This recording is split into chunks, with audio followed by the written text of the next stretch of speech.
A judge hands down a sentence of kindness. That meant so much to me, sir. A mayor with an unexpected journey to City Hall. Yeah, I used to sell a lot of drugs out here. The son making amends for his father's mistakes. Sorry about what happened. It needed to be done. And the brothers finding redemption one ride at a time. Come on, buddy, we're going train riding. All that and more in this special highlighting the power of forgiveness. Hello, I'm Steve Hartman. Thanks for watching our CBS News streaming series, where every month or so, we revisit some of our favorite stories from my 25 years on the road. It's March. Spring is at the doorstep, a time of new beginnings, fresh starts, and for some, an opportunity to right wrongs and seek second chances. In this episode, we'll explore the tremendous power of forgiveness. We'll take a look at why granting forgiveness is such a meaningful gift and how it can truly change a life. And we begin with a mother who turned her grief into grace. Thank you, Lord. In a small apartment building in North Minneapolis, a 59-year-old teacher's aide sings praise to God for no seemingly apparent reason. Indeed, if anyone was to have issues with the Lord, it would be Mary Johnson. For all you've done for me. He never had a chance.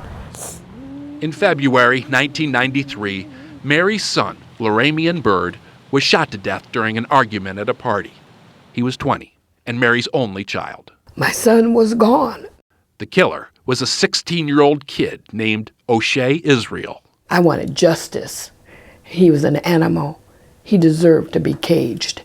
And he was. Tried as an adult and sentenced to 25 and a half years, O'Shea served 17 before being recently released. He now lives back in the old neighborhood, close to Mary. This close. He lives next door. Next door.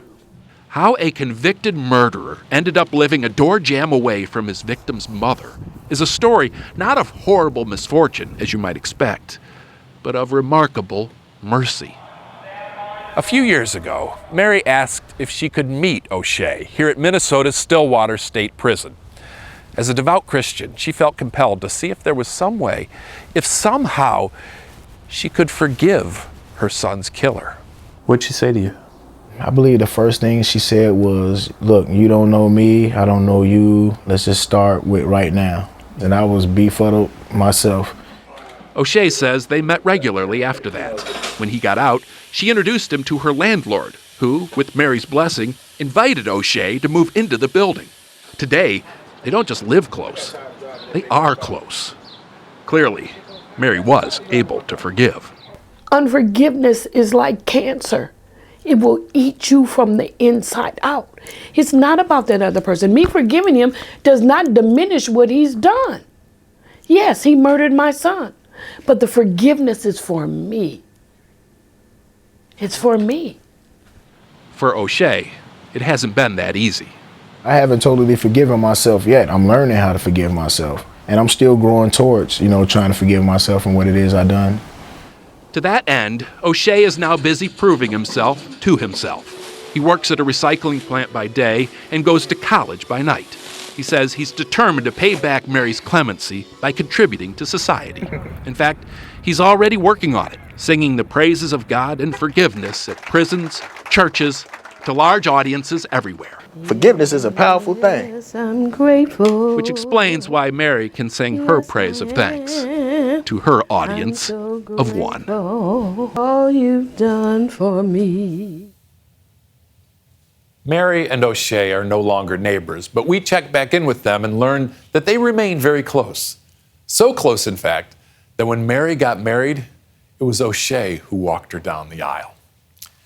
If that story proves anything, it's that your past doesn't have to define your future. And if you want further evidence, just ask the man we met in Leavenworth, Kansas. I'm gonna take you down to my old neighborhood. For 31-year-old Jermaine Wilson of Leavenworth, Kansas, going back to his childhood is a bad trip. Yeah, I used to sell a lot of drugs out here, right there in apartment 4.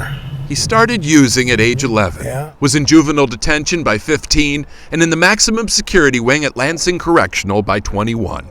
And it was here that this convicted drug dealer came to the most important realization of his life. If I don't change, it's either going to be two things that's going to happen. I'm either going to spend the rest of my life in prison or dead in a casket. You could have never imagined the third option. No, not at all. We want to welcome you to our city commission meeting. Jermaine is now the mayor of Leavenworth, Kansas. The actual mayor. Motion carried 5-0. It's a transformation he credits to God, education, and volunteer work. After prison, he became a community activist and got his felony record expunged, paving the way for a political run. A lot of politicians decide to run for office and then go to prison. I know. You're doing it the other way around. What are the advantages? There's this quote that I always go by. You'll never know what you are until you've encountered what you are not. I experienced being someone that I wasn't created to be. And when I tried the opposite, I succeeded. You can be what you want to be. Yes, I can. Today, Jermaine couldn't be more opposite. The school district that once had him expelled now welcomes him back with open arms. Jermaine Wilson. I'm the community outreach coordinator. He also works for a nonprofit that helps ex-cons find and keep good jobs. That's good. And, of course, he has his mayoring duties. All made possible, he says, by the gift of incarceration.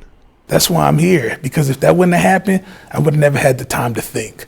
I would have never had an opportunity, to build a relationship with God. Mm-hmm. So you suggest prison? No, I don't suggest prison. But one thing I tell you, we all go through a time in our life where we hit rock bottom. When you're at rock bottom, there's only one other place to go, up. And that's up. Meeting adjourned. Or in this case, way up. Jermaine has since finished his term as mayor and now sits on the city commission, still sharing his story and inspiring others to believe that they too can find redemption. When we return, we'll meet a judge with more compassion than condemnation.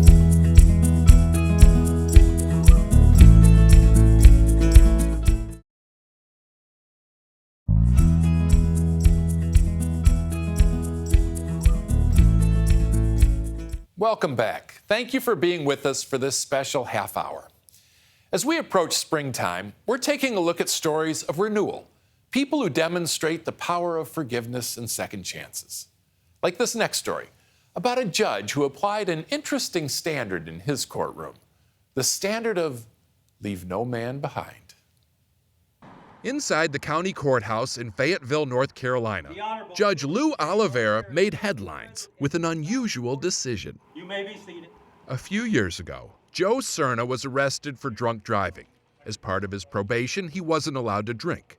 So when he lied about a recent urine test, the judge felt he had no choice. I gave Joe a night in jail because he had to be held accountable. It was just one night, but as he entered the cell, Joe says he knew it would be one of the longest nights of his life. When I walked into the jail cell and they closed the door behind me, I started feeling this anxiety. It came back. It came back, a flashback. Retired Army Sergeant First Class Joe Cerna did 3 tours in Afghanistan and has 2 Purple Hearts to show for it. The Green Beret survived an IED and a suicide bomber. But he says his scariest moment was the night he was riding in a truck with 3 other soldiers. What happened? We were following the creek, and the road gave way. And the vehicle went in the creek. Truck started filling with water? Yeah. All hope was lost. Trapped and unable to move, Joe felt the water rising, past his legs, then waist and neck, until finally it stopped at his chin. How many guys got out of that truck? Alive? Yeah. Just me. I was a sole survivor. Joe says it still haunts him. So I suffer from PTSD. Among his issues, a fear of being in small, cramped places. I knew what Joe was going through, and I knew Joe's history, and he had to be held accountable, but I just felt I had to go with him. I felt I had to go with him. And so, a few minutes after Joe was locked up, Judge Lou Oliveira surprised the man he sent to jail by joining him for the entire night. We ate meatloaf And we talked about a lot of things. We talked about our families. And the walls got further apart? The walls just got, they didn't exist anymore. He brought me back to North Carolina from being in a truck in Afghanistan. That meant so much to me, sir. It's not how law and order usually works. Right, sir. But sometimes jail is not what a man needs. Sometimes the best sentence Love you. I love you. is compassion. Thank you for breathing me. Judge Oliveira could have handed down his sentence and walked away from Joe forever, but he chose to treat him with empathy, and it made all the difference. Doing the right thing is never easy, but it's almost always rewarding. Here's a story about a young man who did the right thing and set an example for all of us. Take a look. 78-year-old Tana Herndon of Bethany, Oklahoma, was vulnerable in every way. Oh, my. Her husband of 60 years had died just 2 weeks earlier. Her eyes so clouded with grief, she never saw it coming. You know, I really didn't know anything was going wrong until I was halfway in the car. An elderly woman visits her husband's grave only to be mugged. The mugger got away with her purse and $700, but not for long. Police caught him, and the news put his mugshot on TV. So first time you see that picture, do you recognize who that guy is? Yeah, in detail. You had no doubt? Yeah. That was your dad? 15-year-old Christian Lunsford says his parents divorced when he was 2, and his dad has been mostly absent ever since. Last time he heard from him was a few weeks ago. His dad gave him $250 for a band trip Christian really wants to go on. But that's been the extent of his parenting recently. In fact, over the years, Christian says his dad has been in and out of jail more than half a dozen times. There's times like that you just feel really low, like, is that going to be me? Am I going to end up like that? This apple wants nothing to do with the tree. Which is why, after Christian heard about his dad's latest crime, he reached out to the victim and asked to meet her in this church parking lot. You think, what's going on here? He says he just had to tell her. Sorry about what happened. It needed to be done. She needed an apology from somebody. If I didn't apologize, who would? I thought that was so precious. Any 15-year-old boy who has that much conscience is extraordinary. And Christian was just getting started. He gave me $250 for my band trip, man, but I'm not sure if it was yours or however he got it, but I'd feel bad if I didn't give it to you. Never mind that it wasn't his crime. He paid the debt. I accept this. I accepted the money back, and it was mine to do with what I wanted. Which brings us to the best part of this story. I want you to take your band trip. She gave it all back to him. Are you sure? For his band trip. It was a joy to do that. Thank you. Yes. In the end, no money changed hands in that church parking lot, but they each got something tremendously valuable from the other. I feel more like my life still has a purpose. You're not who your parents are. I mean, that even if they do raise you, you can become whoever you want to be. And remember what I said. Almost 10 years later now, Christian says his dad is a changed man. After that incident, he sobered up and served out his sentence. Father and son repaired their relationship, and get this, Christian is about to become a dad himself, and he says he can't wait to introduce his baby girl to her grandfather. After a quick break, how a few simple words healed the deepest of wounds.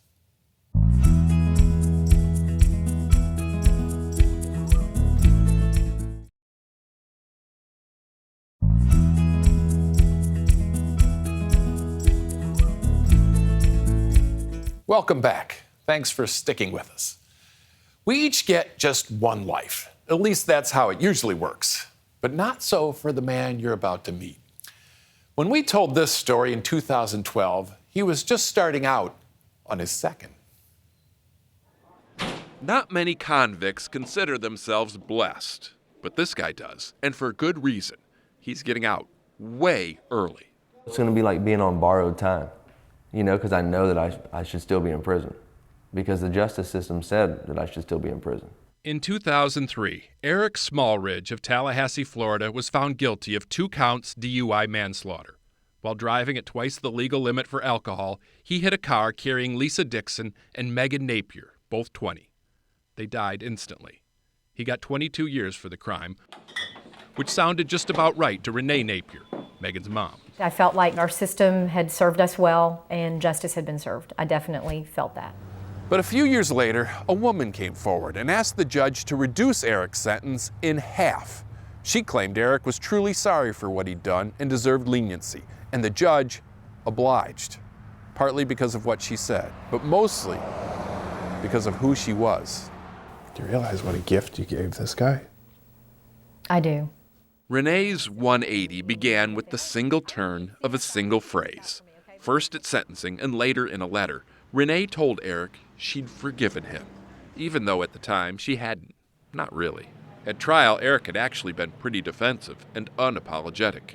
I could hate him forever, and the world would tell me that I have a right to do that. But it's not going to do me any good, and it's not going to do him any good. I would grow old and bitter and angry and hateful. Forgiveness is that important? If you want to heal. I think, in my opinion, forgiveness is the only way to heal. And she says it did heal her, almost as much as it healed him. It was like a burden. It was a weight off my chest. I no longer had to hide behind this facade. Following the forgiveness, Eric apologized repeatedly and profusely, in private and public, to the families of both girls. Eventually, Lisa's parents forgave him too, which only inspired Eric to atone even more. Please welcome Eric Smallridge. While still in custody, Eric agreed to speak at high schools with Renee, telling kids, as only they can, the consequences of drinking and driving. Chains, shackles, lost hopes and dreams, broken dreams. They both plan to continue doing this even after Eric's release. You safe, okay? I'm going to go to wherever we need to go to spread this message, because I don't believe it's about us anymore. And there's going to be healing, and there's going to be good things from here on out, you know. Yay! This week, Eric Smallridge was released from custody into the arms of his parents. His mom, so grateful, she actually hugged the guard first. It's a happy ending that would have never existed without forgiveness, because of that one powerful word. Tonight, he is free, and so is she. To this day, Eric and Renee still travel to schools with their foundation, talking to students about the perils of drunk driving. And Eric's life has turned around completely, thanks in no small part to the power of forgiveness. You know, a lot of kids, sometimes mine included, don't always appreciate their parents' sacrifices. Our next story is about a son who came to that realization once he grew up and decided to make it up to his mom in a big way. Let's watch. In hindsight, Sean Pierre Regis says his mother Rebecca gave him a great childhood. In hindsight.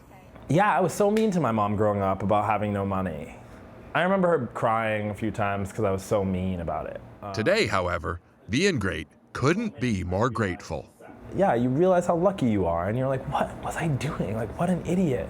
Maybe I'll do some laundry. Sean Pierre says what really set him straight was a voicemail he got from his mom last summer.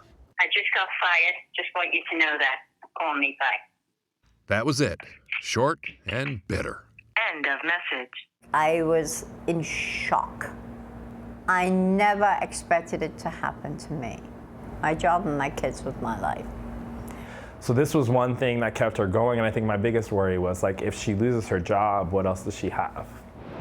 Rebecca worked in housekeeping at a hotel here in Boston. She was a single mom who sacrificed everything for her children. And although Sean Pierre says he didn't really appreciate that as a kid, he clearly does now. After his mom was fired at 75, Sean Pierre started showing his gratitude in the sweetest possible way. He took her bucket list, and together they started ticking off items one by one. Milk a cow in Vermont. Done. Take a hip-hop lesson from a Hamilton dancer. Check. Learn to use Instagram. Just press the heart. Getting there. Here we go. He even flew his mom back to her native England to throw a penny off a London Bridge and visit her sister's grave for the very first time. A lot of the list is things she could never do juggling work and kids. Most recently, they walked the entire length of the Boston Marathon because after years of cleaning rooms for all those runners, She just wanted to see the course for herself. I never felt younger. I never felt more loved. And actually, I'm excited about going and seeing the next chapter. And that's how Sean Pierre thanked his mother for putting up with his thanklessness. But he says he received an even bigger gift, a lesson on love. You can't feel it when you're just running through life. You feel it when you help somebody up. So, yeah. You love her a little bit? She's all right. Since we first shared that story, Sean Pierre has made a feature-length documentary about their journey. It debuted last year at a sold-out premiere in New York City. But Rebecca said whether they're on the red carpet or at home on the couch, all that matters is the time they spend together. When we come back, we've got one more story about a pair of brothers making amends. You won't want to miss this one.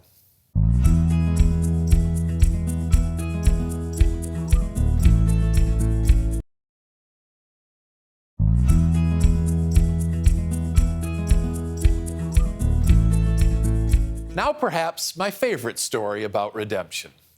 This one is about two brothers who found their path to redemption lined with paw prints. I came to Fort Worth, Texas, thinking I'd seen everything, when out rolled evidence to the contrary. A guy on a mower pulling 9 dogs on a train. That's a new one. In fact, the only thing more surprising than the sight may be the story behind it. This train ride is the brainchild of brothers Eugene and Walter Bostic, and it's just a small part of a much larger mission. The Bostics, who live in the same 11-acre woods they grew up in, spend thousands of dollars a year just feeding the wildlife here. You name them. Coons, Beaver. possum. No, we don't. Yeah, the beaver does eat corn and bread. Sure yeah. does. Mm-hmm. Quack, quack, quack. See the ducks over there? They don't miss so much as a mallard. And if you're wondering why they have this insatiable need to feed, the answer is simple: childhood guilt. When we first moved here, We killed them all. the rule of the day, anything that moved, we shot. But now these repentant hunters are making amends in any way they can think of, which brings us back to the train. Come on, buddy, we're going train riding. Over the years, a lot of stray dogs have wandered onto the property. Of course, they're cared for. But that wasn't enough for the Bostic boys, Okay. who thought these mutts might enjoy a little movement as well. Well, we're probably ready. You know, be surprised how good it makes you feel when you see them loading up and how happy they are. The train departs once a week for an hour of pure joy. The mangy misfits, now the envy of the neighborhood. The dogs no one wanted, now like celebrities on a catwalk. Their giant choo-choo toy takes the dogs mostly through the local warehouse district. But for the brothers, each trip takes them one step closer to redemption. They say all dogs go to heaven, and if that's true, there's gotta be room for those who engineer their happiness. Walter passed away in 2020 at the age of 91. But Eugene says folks still drop dogs on his property, knowing he'll take good care of them. And he's got a good idea who the next conductor will be, a young neighbor that lives next door. Well, that's our special for today. Thanks for watching. Hope to see you again next month for our next special. In the meantime, don't forget to tune into the CBS Evening News with Nora O'Donnell every Friday to see brand new stories of hope for humanity. Stay kind.